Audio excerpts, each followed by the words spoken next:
हालात अगर अनोखे हों तो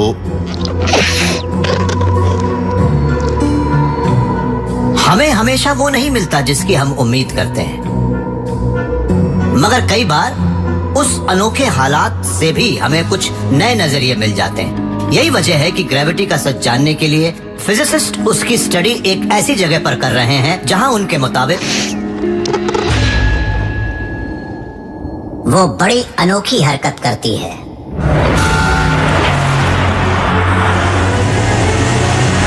फिजिसिस्ट शॉन कैरोल के दिमाग में बहुत कुछ चल रहा है।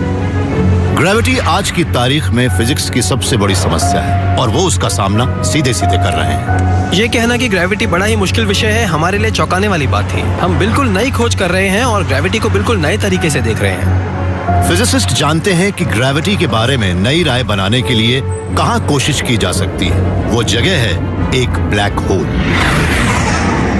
ब्रह्मांड के ये दानव एक तारे की मौत पर बनते हैं।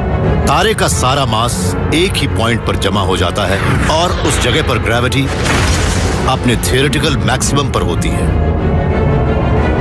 हर ब्लैक होल के चारों ओर एक नजर न आने वाला खोल होता है जिसे इवेंट होराइजन कहते हैं। ये वो पॉइंट है जहां ब्लैक होल की ग्रेविटी के पार लाइट भी नहीं जा सकती। कोई नहीं जानता कि उस सरहद के पार असल में क्या है।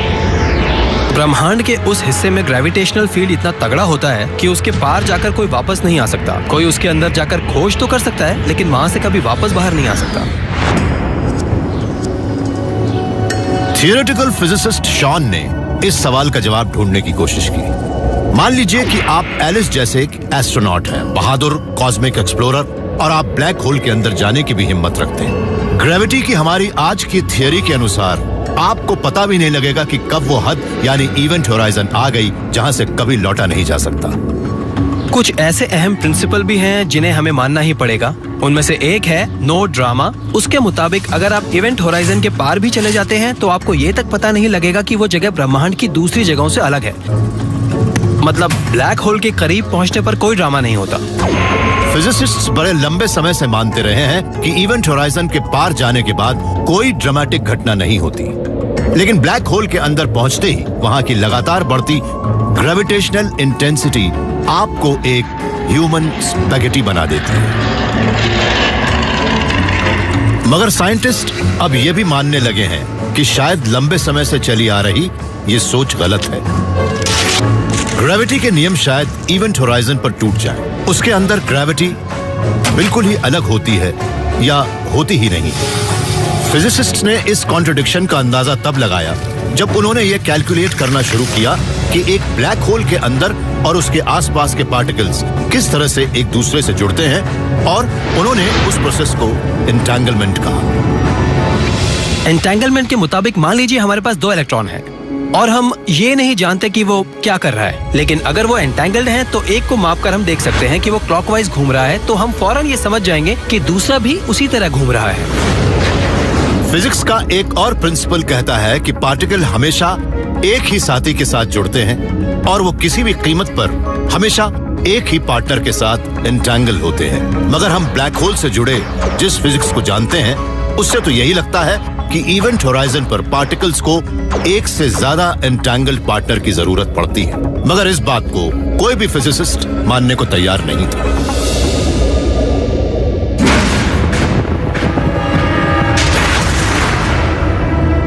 इसे ही हम आम्हेरी, मरोल्फ, पोल्चिंस्की, सली पैराडॉक्स कहते हैं। सेंटा बारबरा के 4 फिजिसिस्ट ने इसके बारे में बताया था। उन 4 फिजिसिस्ट्स ने इस पैराडॉक्स के बारे में एक बड़ा ही अनोखा समाधान दिया। अब वक्त आ गया था कि इवेंट होराइजन पर नो ड्रामा वाले प्रिंसिपल को भूल जाया जाए। सच तो यह है कि वहां बहुत कुछ होता है।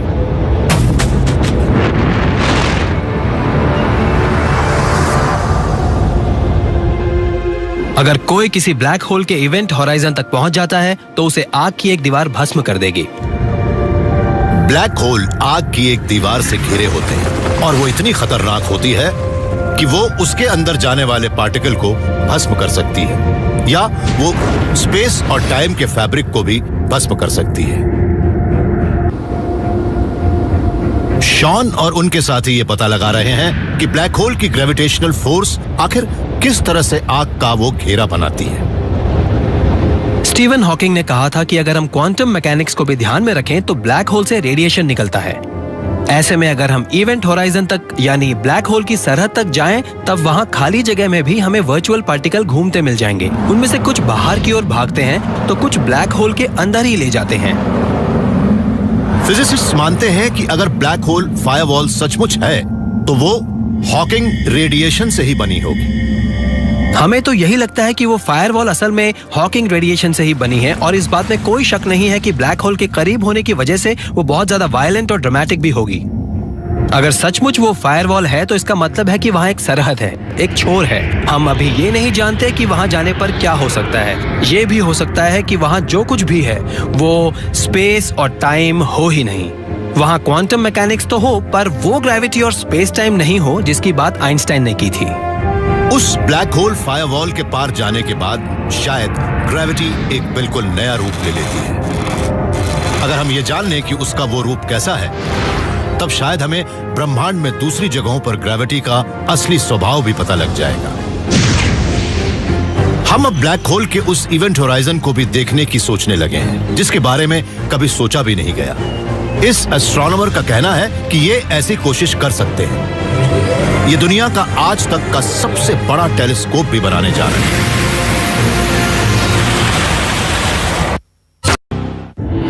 26,000 प्रकाश वर्ष दूर एक ऐसी जगह है जहां हम ग्रेविटी का असली स्वभाव जान सकते हैं। वो जगह है हमारी आकाश गंगा के बीचों बीच बना एक बड़ा ही विशाल ब्लैक होल। एस्ट्रोनॉमर मानते हैं कि अंतरिक्ष में बना वो ब्लैक होल सूरज से ज्यादा बड़ा नहीं है। इतनी दूर मौजूद एक इतनी बड़ी चीज को देखने के लिए हमें पृथ्वी जितना बड़ा टेलीस्कोप चाहिए। तो फिर हम बनाते क्यों नहीं? एस्ट्रोनॉमर शेप टोलमन का करियर तब शुरू हुआ जब वो एक रोमांचक शुरुआत की ओर पहुंचे, यहां यानी इस जगह। मुझे रेडियो एस्ट्रोनॉमी की जो बात सबसे अच्छी लगी है वो ये है कि इसमें हम दुनिया की सैर कर सकते हैं। मुझे लगा कि हाँ, ये काम मेरे लिए है, मुझे तो इसी फील्ड में कुछ करना है। फिर जब मैं इस मैदान में उतरा तब उसके बाद काफी काम भी हुए। शेप अपना ज्यादातर काम अपने ऑफिस के बंद कमरे में ही करते हैं और वहां अक्सर वो सपनों की दुनिया में खो जाते हैं और खुद को एक ब्लैक होल देखने वाला पहला एस्ट्रोनॉमर मानने लगते हैं। इस फील्ड की सबसे बड़ी समस्या यही है कि एस्ट्रोनॉमर सिर्फ उन चीजों को ही देख सकते हैं जिनसे लाइट निकल रही है। जब हम अपने आप से ये पूछते हैं कि एक ब्लैक होल कैसा होगा, तब सबसे पहले मन में यही आता है कि हमें आखिर ब्लैक होल दिखते ही क्यों हैं? उन्हें तो दिखना ही नहीं चाहिए।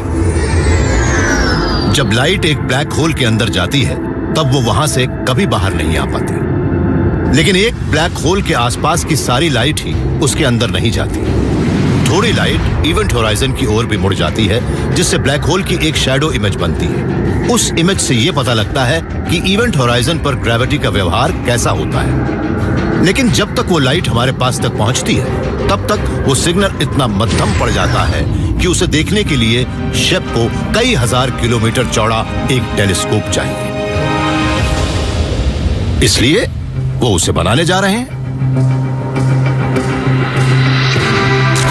शेप दुनिया की बड़ी अलग और अनोखी जगहों पर जाकर एक बहुत बड़े इंटरनेशनल कोलैबोरेशन को कोऑर्डिनेट कर रहे हैं। उम्मीद है कि 2015 के बसंत में दुनिया के सारे हाई प्रिसिजन टेलीस्कोप हमारी आकाशगंगा के सेंटर की ओर फोकस होंगे।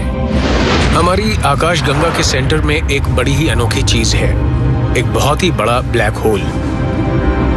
वो इतना बड़ा है और हमारे इतने करीब है कि हमारे पास एक मौका है कि हम उसे देख सकें। उस ब्लैक होल की तस्वीर लेने के लिए शेप की टीम ने एक नायाब तरीका अपनाया है, जिसके तहत वो अलग अलग टेलीस्कोप को मिलाकर एक वर्चुअल टेलीस्कोप बनाएंगे हमारी पृथ्वी जितना बड़ा। देखिए, मैं अभी पृथ्वी के सेंटर पर खड़ा हूँ, जो असल में एक बॉल फील्ड है। हमारे चारों तरफ नोजल से पानी निकल रहा है, जिसे हम एक कॉस्मिक ऑब्जेक्ट जैसे कि एक ब्लैक होल से निकलने वाली लाइट मान लेते हैं। एक टेलीस्कोप से हम उसके बहुत कम ही डेटा जमा कर पाएंगे। इसलिए हम पूरे बॉल फील्ड के चारों ओर कई टेलीस्कोप लगाने वाले हैं जो पानी के बहाव को देखेंगे और उन्हें अच्छी तरह से सैंपल करेंगे और उससे हमें उस ऑब्जेक्ट की एक बड़ी तस्वीर बनाने लायक डेटा मिल जाएंगे।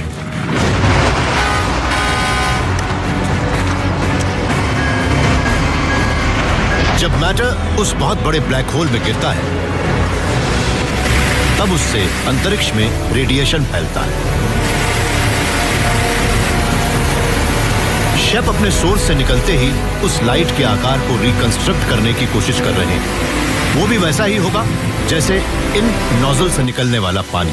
वो जितनी दूर तक जाता है उसकी फुहारें उतनी ही ज्यादा फैलती। लेकिन अगर ज्यादा बड़े इलाके में पानी जमा करने वाले ज्यादा कलेक्टर हों तो उनमें जमा हुए पानी से हम नोजल के आकार को रिकंस्ट्रक्ट कर सकते हैं।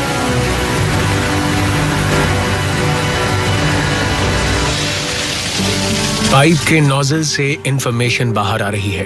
एक टेलीस्कोप या एक कप से हम उस नोजल से निकलने वाली इंफॉर्मेशन का एक छोटा सा हिस्सा ही रिकॉर्ड या जमा कर सकते हैं। लेकिन अगर पूरे फील्ड में कई कप रखे हो तब हम उस पूरे इंफॉर्मेशन फील्ड को सैंपल कर सकते हैं और तब हमें उस ऑब्जेक्ट की, इस मामले में नोजल की पूरी जानकारी हमें मिल सकती है और उससे हम पानी के उस छोटे से हिस्से से ये पता लगा सकते हैं कि जब पानी निकला था तब क्या हुआ होगा। शेप के पृथ्वी जितने बड़े वर्चुअल टेलीस्कोप में इतना रेजोल्यूशन तो है कि उससे ब्लैक होल के किनारे की ग्रेविटेशनल फिजिक्स का अंदाजा लगाया जा सके। ग्रेविटी एक थियरी है। पृथ्वी पर वो अच्छी तरह से काम करती है, मगर हमने अभी तक उसकी कड़ी परीक्षा नहीं ली है।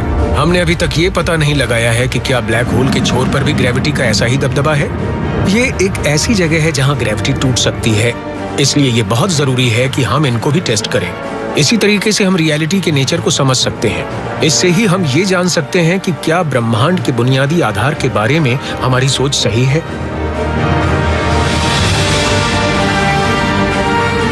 ग्रेविटी असली लगती है। ये हमें उस जगह पर टिकाए रखती है जिसे हम अपना घर कहते हैं, मगर शायद ग्रेविटी वो नहीं है जो नजर आती है।